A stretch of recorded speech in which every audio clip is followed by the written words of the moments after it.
Bye, Layla.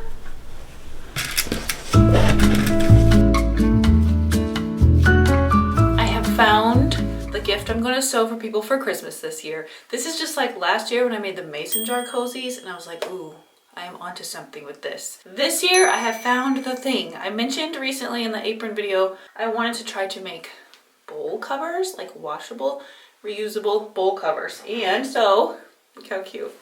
Isn't it cute? And this one. And this one. Look how big. So this size also fits on my KitchenAid bowl. And if you have a KitchenAid or a mixer like this, always crumbs get inside the bowl. And every time I want to use it, I have to first wash out the bowl. So I'm going to make another one of these, this size today, to permanently live over my KitchenAid bowl. So here are some reasons you might want to make some bowl covers. First, for your KitchenAid bowl, of course, like I just said. Second, for sustainability purposes, you will spend less money on things like saran wrap and foil and other covering products. And there'll be less plastic waste, of course, so those are the obvious things. But this is the big one. If you are a church lady like me, and you have potlucks like my church does every month, and we have home group every month, so that's at least 2 times a month, I am carting food in a big bowl or something to take with me. And it is super annoying having to keep track of a piece of saran wrap or foil to put back on the bowl to take it back home. This is the solution for that. And that is the #1 reason why I wanted to make bowl covers. So you can hop over to my pattern shop. I'm gonna put the link in the first part of the description below to get the printable version of these instructions with the pattern pieces for all 3 sizes. You can, of course, just draw your own circles, but I have done all of the work for you. 3 sizes. So I really played with the sizing to get only 3 bowl covers that fit as many sizes as possible. But if you're only going to make one, I would make the big one. It really fits a lot of things. All of my serving dishes, my KitchenAid bowl, and this is my largest bowl that I take to potlucks. It's bigger than it looks in this video. There, see how big it is? And so this one fits great on that. It also fits like my medium-sized vintage Pyrex dish. So the big one I think would be the most useful. But for gifts this year, I thought it was so fun to make a matching set. And if you can see this, these are reversible. So if you choose 3 or 4 fabrics that coordinate with each other and gift a set like this, they're also reversible. And so they just look so cute packaged up together like this.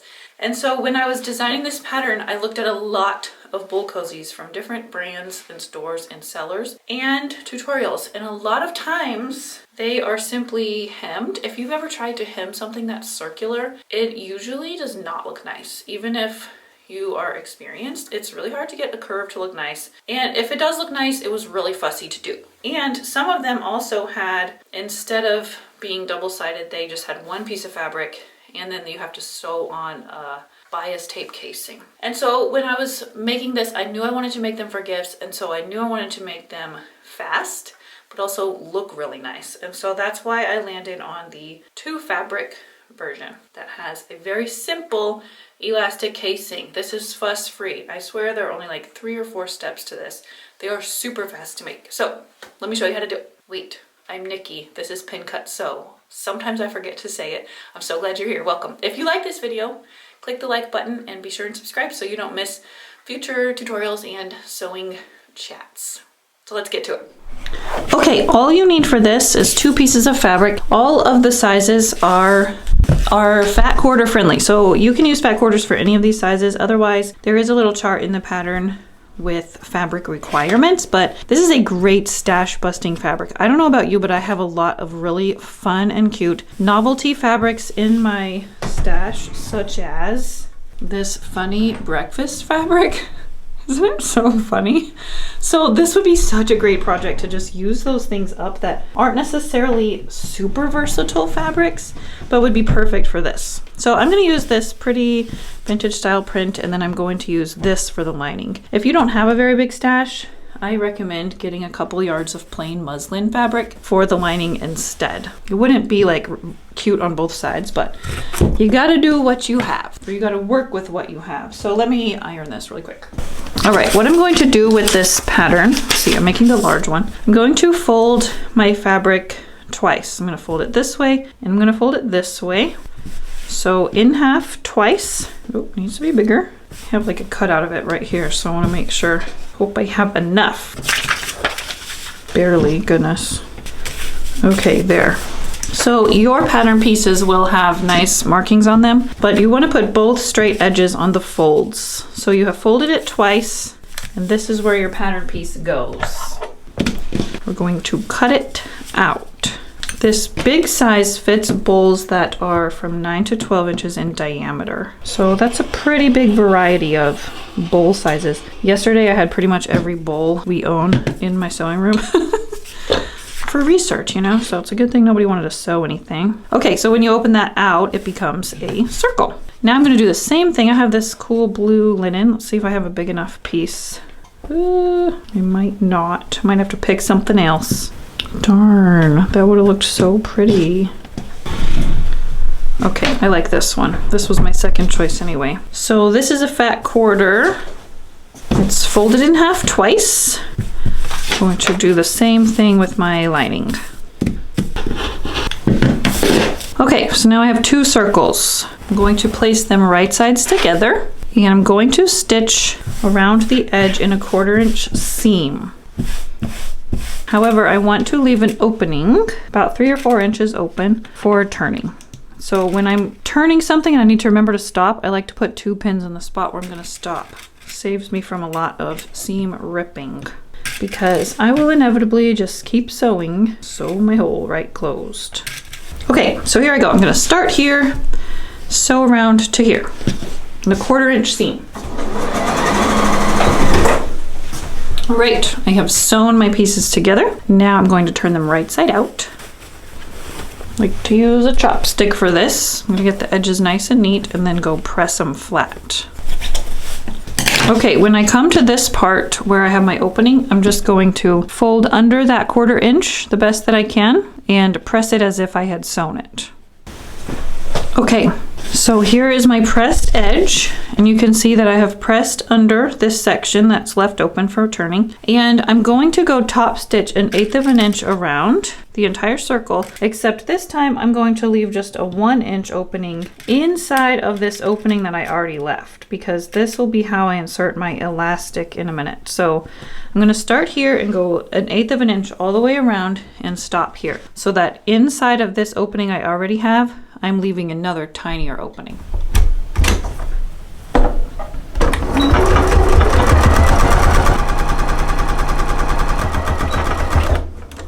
Okay, so here's my circle with my small opening in it. My bigger hole is sewn closed, but now I have a smaller hole for my elastic. So now I'm going to do one more row of top stitching, 3/8 of an inch inside of that one. So a 1/2 inch from the edge, 3/8 inch from my seam that I just sewed.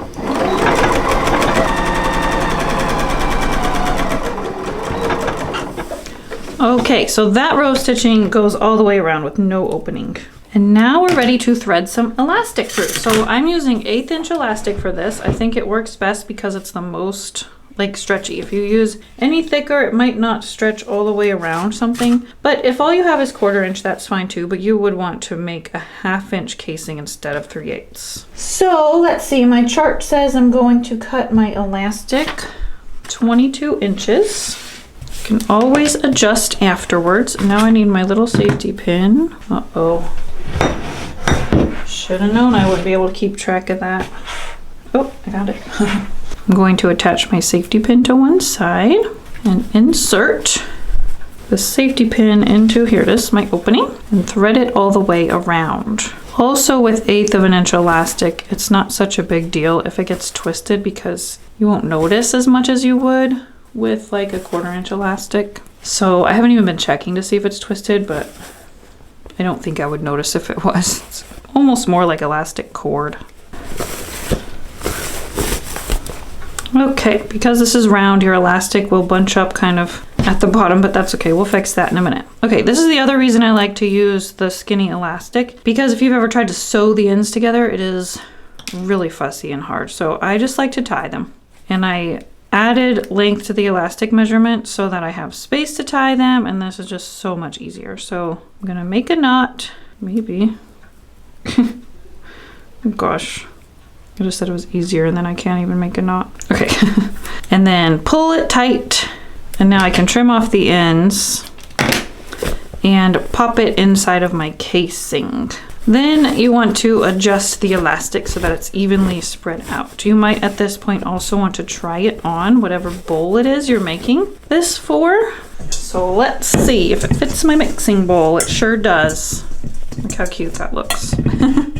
Okay, so the last step, if you need to adjust your elastic, now would be the time. But the last step is to simply go top stitch this closed like you did the rest of it, 1/8 of an inch from the edge. Okay, my bowl cover is done. See how fast that was? That was seriously so quick. And so now I'm just really excited to batch sew several sets of these for gifts. And the best part is going to be going through my fabric stash and finding like coordinating fabrics, because I think these just look so cute together, especially when their linings are showing. I think it's so cute. And of course these are machine washable, so people don't need to worry about them getting dirty. Of course, over time they might get stained, but that's okay because you know how to make new ones. So I hope you've enjoyed this. Let me know if you plan to make some or make some for gifts. And if you wouldn't mind sharing what you're sewing for Christmas gifts this year, I'm sure we would all love to hear about that in the comments. So that's all. I'll see you soon. Bye.